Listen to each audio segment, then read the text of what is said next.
قرآن مجید کے اندر واضح ارشاد کہ اے رسول صلی اللہ علیہ وسلم فرما دیجئے ان مومنین کو، ان لوگوں کو کہ جنہوں نے اسلام قبول کر لیا ہے، کہ اگر تم اللہ رب العالمین سے محبت کرتے ہو اور اللہ رب العالمین کی محبت چاہتے ہو، فاتبعونی، تو میری اتباع کرو، میری پیروی کرو، یحببکم اللہ، پھر اللہ رب العالمین خود بخود تم سے محبت کرے گا۔ اللہ رب العالمین کی محبت خود بخود تمہارے لیے لازم ہو جائے گی۔ آج ہم میں سے ہر شخص اللہ رب العالمین کی محبت چاہتا ہے، ہم میں سے ہر شخص کا دعویٰ ہے کہ وہ اللہ رب العالمین سے محبت کرتا ہے، لیکن وہ کیسی محبت کہ جس سے محبت کی جا رہی ہے اس کی بات کو مانا ہی نہ جائے، اس کی بات کو تسلیم ہی نہ کیا جائے، اس کی بات کے اپنے جو ہے معنی نکال کر اپنے مرضی کے مطابق اس پر عمل کیا جائے، اس کی مرضی کے مطابق اس پر عمل نہ کیا جائے، یہ کیسی محبت ہے؟ اور پھر وہ محبت کہ جس کے لیے اللہ رب العالمین بتا رہا ہے کہ اس محبت کا سب سے بڑا فائدہ فَيَغْفِرْ لَكُمْ ذُنُوبَكُمْ، کہ اللہ رب العالمین تمہارے گناہوں کو بخش دے گا۔ یہ تمام چیزیں،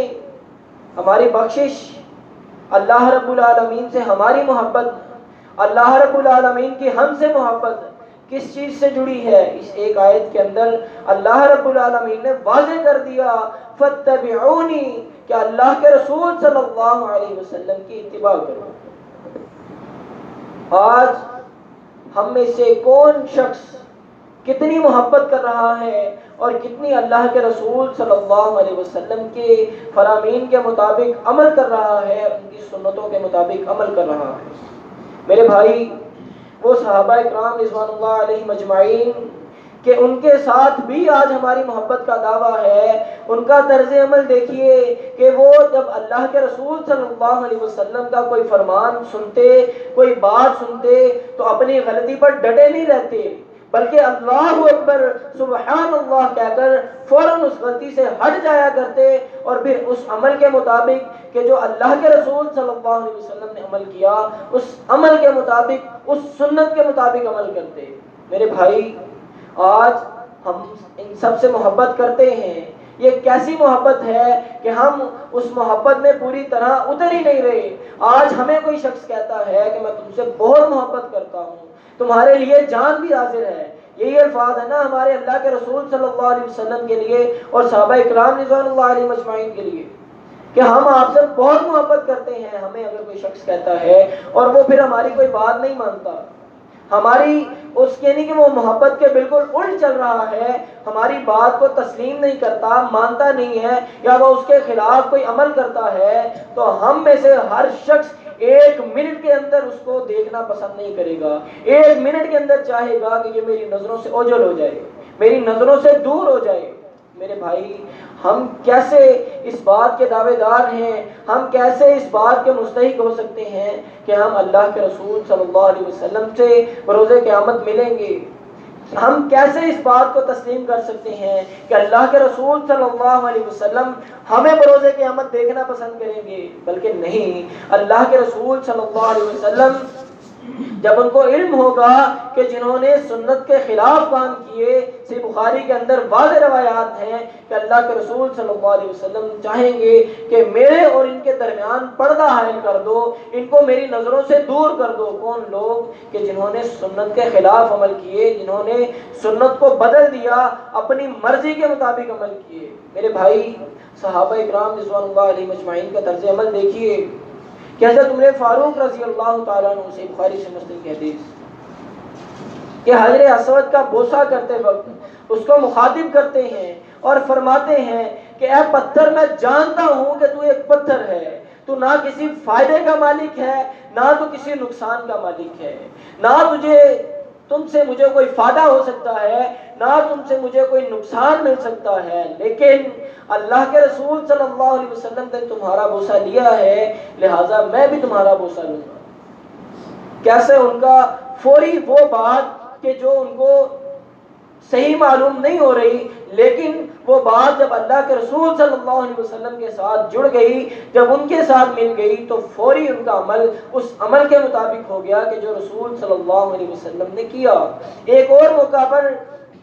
اسی طرح جو حج کے دوران کچھ چکر دوڑ کر لگائے جاتے ہیں، کچھ پیدل لگائے جاتے ہیں، حضرت عمر فاروق رضی اللہ تعالیٰ عنہ فرماتے ہیں، صحیح بخاری سے مسلم کی حدیث، کہ آج اس کا مقصد ختم ہو گیا، یہ دوڑ کر چکر لگانے کا مقصد آج ختم ہو گیا، آج اس کا مقصد نہیں رہا۔ اس کا مقصد یہ تھا کہ کفار مکہ پر، مشرکین مکہ کو اپنی قوت ظاہر کرنا، اپنی طاقت ظاہر کرنا کہ ہم پاور میں ہیں، ہمارے اندر اتنی طاقت ہے کہ ہم دوڑ سکتے ہیں۔ آج اس کا مقصد ختم ہو گیا، لیکن پھر ان کے ساتھ ہی الفاظ، لیکن اللہ کے رسول صلی اللہ علیہ وسلم نے یہ عمل کیا ہے، لہٰذا ہم بھی اس عمل کو جاری رکھیں گے۔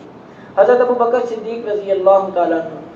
فرماتے ہیں، صحیح بخاری کی حدیث، کہ میں سمجھتا ہوں کہ اگر میں سنت کو چھوڑ دوں، اگر میں رسول صلی اللہ علیہ وسلم کے کسی کام کے خلاف کام کروں، تو میں سمجھتا ہوں کہ میں گمراہ ہو جاؤں گا۔ یہ وہ صحابہ اکرام رضوان اللہ علیہم اجمعین کا طرز عمل ہے سنتوں پر، کہ جن سے آج ہمارا محبت کا دعویٰ ہے، کہ جن کے خلاف آج ہم ایک بات بھی نہیں سن سکتے، ہم گردنیں اتارنے کو تیار ہیں، گردنیں اتروانے کو تیار ہیں۔ آج ہم ذرا بھی ان کے متعلق بات نہیں سننے والے، لیکن ہم ان باتوں کو کیسے بھول جاتے ہیں؟ میرے بھائی، صحابہ اکرام رضوان اللہ علیہم اجمعین کے خلاف آج بہت سی اور بھی باتیں سننے کو ملتی ہیں کہ انہوں نے فلاں عمل کیا، فلاں عمل کیا، جو بھی کیا، جب اللہ کے رسول صلی اللہ علیہ وسلم نے واضح کر دیا کہ رضی اللہ عنہم ورضوا عنہ، اللہ رب العالمین نے سرٹیفکیٹ دے دیا کہ اللہ رب العالمین ان سے راضی ہو گیا، اور وہ اللہ رب العالمین سے راضی ہو گئے۔ کیونکہ اللہ کے رسول صلی اللہ علیہ وسلم کی تمام تر سنتوں پر انہوں نے اسی طرح عمل کیا کہ جس طرح اللہ رب العالمین چاہتا تھا، جس طرح اللہ رب العالمین کی چاہت تھی، تو ہی اللہ رب العالمین کی محبت ان کے لیے لازم ہوئی۔ تو کیونکہ وہ اللہ رب العالمین سے محبت کرنے والے تھے۔ وَأَقُولُ قَوْلِي هَذَا لِي وَلَكُمْ أَسْتَغْفِرُ اللَّهَ أَسْتَغْفِرُ اللَّهَ۔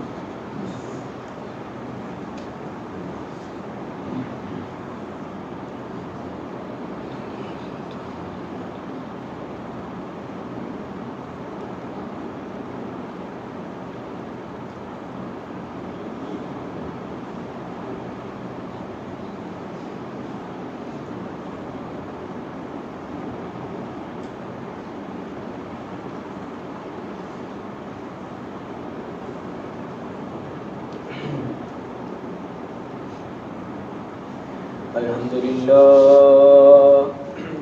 إن الحمد لله نحمده ونستعينه ونستغفره ونؤمن بالله ونتوكل عليه ونعوذ بالله من شرور أنفسنا ومن سيئات أعمالنا، من يهده الله فلا مضل له ومن يضلله فلا هادي له، وأشهد أن لا إله إلا الله وحده لا شريك له، وأشهد أن محمدا عبده ورسوله۔ اللهم صل على محمد وعلى آل محمد كما صليت على إبراهيم وعلى آل إبراهيم إنك حميد مجيد۔ اللهم بارك على محمد وعلى آل محمد كما باركت على إبراهيم وعلى آل إبراهيم إنك حميد مجيد۔ أما بعد، فإن خير الحديث كتاب الله، وخير الهدي هدي محمد صلى الله عليه وسلم، وشر الأمور محدثاتها، وكل محدثة بدعة، وكل بدعة ضلالة، وكل ضلالة في النار۔ صحیح بخاری کی حدیث کہ 3 صحابہ کرام رضوان اللہ علیہم اجمعین اللہ کے رسول صلی اللہ علیہ وسلم کی ازواج کے پاس گئے اور ان سے رسول صلی اللہ علیہ وسلم کے اعمال کے متعلق پوچھا کہ وہ جو گھر میں جو ہے عمل کرتے ہیں، وہ جو گھر میں نیک عمل کرتے ہیں، اللہ رب العالمین کی عبادت کرتے ہیں، ان کے متعلق انہوں نے سوال کیے۔ جب ان کو ان کے اعمال کا پتہ چلا تو ان کی اتنی نیک نیت، اتنی اچھی نیت کہ وہ ایک صحابی ان میں سے کہتا ہے کہ میں ساری زندگی نکاح نہیں کروں گا، یعنی عورتوں سے دور رہوں گا تاکہ اللہ رب العالمین کی عبادت میں مشغول رہ سکوں۔ سنت پر عمل کرنا دیکھیے، نیکی کے لیے عمل کرنا دیکھیے۔ ان میں سے ایک کہتا ہے کہ میں لگاتار روزے رکھوں گا، روزے نہیں چھوڑوں گا۔ کتنی نیک نیت کہ وہ لگاتار روزے رکھنا چاہتا ہے، روزے چھوڑنا نہیں چاہتا۔ یہی جب معاملہ اللہ کے رسول صلی اللہ علیہ وسلم کو پتہ چلا تو اللہ کے رسول صلی اللہ علیہ وسلم ان اصحاب کے پاس آئے اور ان سے پوچھا، کیا تم نے یہ الفاظ کہے ہیں؟ کیا تم نے یہ الفاظ کہے ہیں کہ اللہ کے رسول صلی اللہ علیہ وسلم کے گناہوں پر تو اللہ رب العالمین نے روک لگا دی ہے، ہمارا ان سے کیا مقابلہ، لہٰذا ہم کچھ زیادہ عمل کر کے دکھائیں گے، ہم کچھ زیادہ عمل کریں گے۔ پھر اللہ کے رسول صلی اللہ علیہ وسلم نے فرمایا کہ میں آپ کے سامنے روزے رکھتا بھی ہوں اور روزے چھوڑتا بھی ہوں، میں نے تمہارے سامنے نکاح بھی کیے ہیں اور میں رات کو سوتا بھی ہوں، میں ساری رات عبادت نہیں کرتا، کچھ رات جاگتا ہوں اللہ رب العالمین کی عبادت کرتا ہوں اور کچھ رات سوتا بھی ہوں۔ پھر اللہ کے رسول صلی اللہ علیہ وسلم کے اتنے تنبیہن الفاظ، اتنے سخت الفاظ کہ جو آج ہم میں سے ہر شخص کے علم میں تو ہیں، لیکن ہم میں سے ہر شخص ان الفاظ کا صحیح معنوں میں مطلب نہیں سمجھتا۔ اللہ کے رسول صلی اللہ علیہ وسلم نے ارشاد فرمایا، من رغب عن سنتی فلیس منی،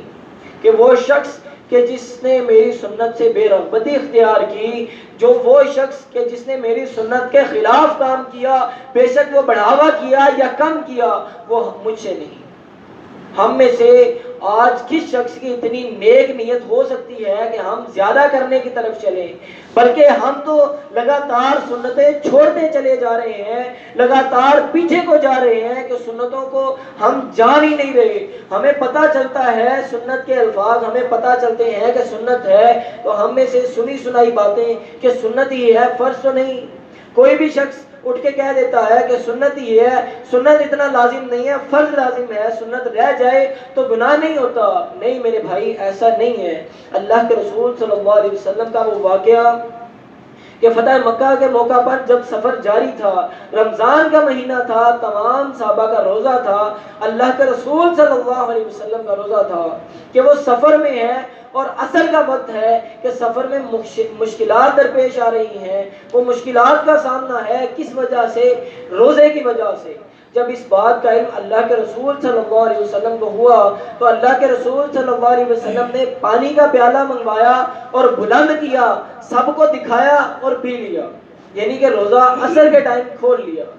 کچھ صحابہ نے بھی ان میں سے ایسا ہی کیا کہ اللہ کے رسول صلی اللہ علیہ وسلم نے کر لیا ہے لہٰذا ہم بھی کر لیتے ہیں، اور کچھ صحابہ نے ایسا نہیں کیا۔ انہوں نے یہی بات کی کہ ہمارا اللہ کے رسول صلی اللہ علیہ وسلم سے کہاں مقابلہ ہے، اللہ رب العالمین نے اللہ کے رسول صلی اللہ علیہ وسلم کے گناہوں پر تو روک لگا دی ہے، لہذا ہم روزہ نہیں کھولیں گے۔ جب اس بات کا علم اللہ کے رسول صلی اللہ علیہ وسلم کو ہوا تو اللہ کے رسول صلی اللہ علیہ وسلم نے اسی موقع پر واضح فرما دیا، اولئک العصاء اولئک العصاء، یہ لوگ گنہگار ہیں، یہ لوگ گنہگار ہیں۔ کہ ہمیں اللہ کے رسول صلی اللہ علیہ وسلم کی واضح ایک حدیث مل رہی ہے، ایک سنت مل رہی ہے، اس کے باوجود ہم لگاتار اس بات سے منہ موڑے ہوئے ہیں، لگاتار اس بات کو پیچھے پھینکے ہوئے ہیں کہ ہم گنہگار نہیں ہیں، ہمیں اللہ رب العالمین سنت پر ہماری پکڑ نہیں کرے گا۔ نہیں میرے بھائی، ایسا نہیں ہے، بلکہ اللہ رب العالمین نے ارشاد فرمایا، فَلْيَحْذَرِ الَّذِينَ يُخَالِفُونَ عَنْ أَمْرِهِ أَن تُصِيبَهُمْ فِتْنَةٌ أَوْ يُصِيبَهُمْ عَذَابٌ عَلِيمٌ، کہ وہ لوگ کہ جو رسول صلی اللہ علیہ وسلم کے کسی عمل کے خلاف عمل کرتے ہیں، اللہ کے رسول صلی اللہ علیہ وسلم کی سنت پر، ان کے حکم پر عمل نہیں کرتے ہیں، ان لوگوں کو ڈر جانا چاہیے۔ کس بات سے ڈر جانا چاہیے میرے بھائی؟ اللہ رب العالمین ڈرا رہا ہے۔ کس بات سے ڈر جانا چاہیے؟ اس بات سے ان تصیبہم فتنۃ او یصیبہم عذاب علیم، اس بات سے ڈر جانا چاہیے کہ وہ لوگ جو سنتیں چھوڑ رہے ہیں، جو اللہ کے رسول صلی اللہ علیہ وسلم کے حکم کی خلاف ورزی کر رہے ہیں، قریب ہے کہ وہ کسی فتنے میں مبتلا نہ ہو جائیں۔ اور پھر اللہ رب العالمین نے فرمایا کہ قریب ہے کہ وہ دردناک عذاب میں گر پڑے۔ واضح آیات کہ جو اللہ رب العالمین ہمیں بتا رہا ہے۔ میرے بھائی آج ہم دیکھیں کہ ہم کتنے فتنوں میں مبتلا ہیں، جماعت کے حوالے سے، اسلام کے حوالے سے، ہمارے گھریلو حوالے سے، ہمارے کاروبار کے حوالے سے، ہم ہر طرح سے فتنوں میں مبتلا ہیں۔ کیوں؟ کیونکہ ہم اس آیت کو بھولے ہوئے ہیں کہ اللہ رب العالمین بتا رہا ہے کہ جو سنت کے خلاف ورزی کرتے ہیں، قریب ہے کہ وہ فتنہ میں مبتلا ہوں گے۔ میرے بھائی آپ غور کیجئے کہ ہمیں اللہ رب العالمین نے اسلام میں کسی قسم کی مشکل نہیں دی، ہمیں کسی قسم کی زبردستی نہیں کی، بلکہ بہت پیارا اسلام، بہت نرم اسلام ہمارے سامنے رکھ دیا سنت کی شکل میں، کہ جو آج ہمیں مشکل لگ رہا ہے، جو آج ہمیں جس پر عمل کرتے ہوئے بہت ساری مشکلات کا سامنا ہے، آج ہمارے لیے جس میں مشکلیں ہیں، ہم ایسا نہیں ہے، کیونکہ اللہ کے رسول صلی اللہ علیہ وسلم نے ہمارے لیے اسلام کو بہت آسان کر دیا۔ آپ دیکھیے کہ اللہ کے رسول صلی اللہ علیہ وسلم نے حکم دیا، صحیح بخاری کی حدیث ہے، مسلم کی بھی، کہ صلوا قبل صلاۃ المغرب، صلوا قبل صلاۃ المغرب، صلوا قبل صلاۃ المغرب۔ حکم دے دیا کہ تم مغرب کی نماز سے پہلے 2 رکعت نماز ادا کرو، تم مغرب کی نماز سے پہلے نماز پڑھو، 2 رکعت ادا کرو۔ حکم دے دیا، 3 بار فرما دیا۔ پھر فرمایا لمن شاء، جو شخص چاہے وہ پڑھ لے، جو شخص چاہے وہ نہ پڑھے۔ کیوں؟ وہ بھی اللہ کے رسول صلی اللہ علیہ وسلم نے واضح کر دیا کہ اگر میں لمن شاء نہ کہوں تو یہ میری امت پر لازم ہو جائے، یہ میری امت پر لازم و ملزوم ہو جائے کہ وہ اس پر عمل کریں۔ میرے بھائی اگر سنتوں کو چھوڑنا جائز ہوتا، یہ صرف نماز کی سنتوں کی بات نہیں ہو رہی، ہمارے ہر طرح کے معاملات، ہمارے لین دین، ہمارا کاروبار، ہماری بات چیت، ہمارا حسن اخلاق، ہمارا بھائی چارہ، ہر طرح سے سنت کے مطابق ہونا چاہیے، کہ سنت یعنی اللہ کے رسول صلی اللہ علیہ وسلم کے طریقے کے مطابق ہونا چاہیے۔ اللہ رب العالمین سے دعا گو ہوں کہ اللہ رب العالمین ان تمام باتوں پر مجھے اور آپ کو زیادہ سے زیادہ عمل کرنے کی توفیق عطا فرمائے۔ وأقول قولي هذا